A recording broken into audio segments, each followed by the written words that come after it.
Hello, my name is Ryan Dollinger, and I come to you today as a board member and want to say thank you for your ongoing support and generous donations to our organization. Additionally, I come to you today as a former beneficiary of the great work that CASA of Southeast Texas does.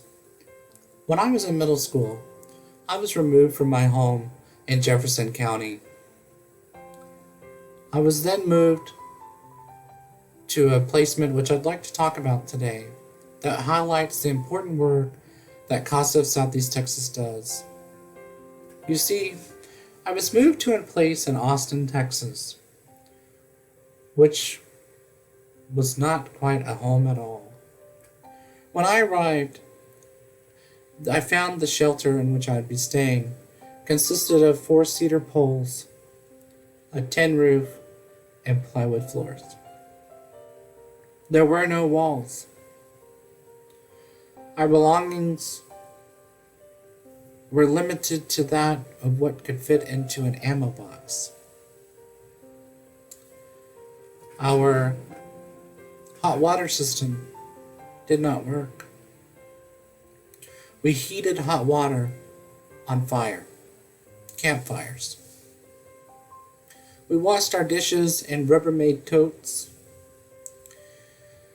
and we were asked to use the restroom in 5-gallon buckets.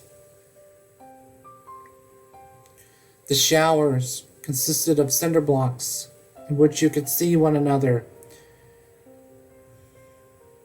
I can remember if you did not follow the rules, you received an infraction, and from that infraction created hard labor, in which time I had to cut grass by swinging a yo-yo to trim the grass, move rocks on paths and cut the grass underneath it with scissors, dig holes for huge telephone poles to be dropped in to create an obstacle course, chop and cut wood for campfires for a source of heat. This was not the ideal situation, and this is definitely not what I thought. I would be removed from one neglectful situation into a continued cycle of abuse. It was CASA of Southeast Texas that advocated for me and ensured that the judge knew the conditions that I was in. Additionally, they advocated on my behalf with Child Protective Services and my family. They advocated to ensure that I was moved back to the Golden Triangle, to ensure that I could see family who had not been identified as perpetrators. Although the system is slow, CASA was successful in getting me moved back to the Golden Triangle into Orange, Texas. CASA continued to support me even after being in foster care. They helped me get into Lamar and advocated on my behalf with the admission process because at the time my test scores were not great.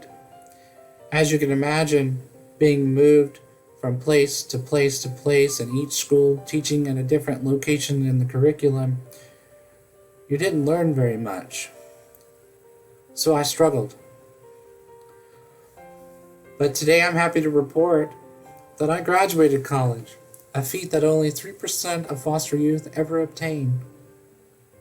I now have 2 master's degrees, happily married, and have 2 children of my own.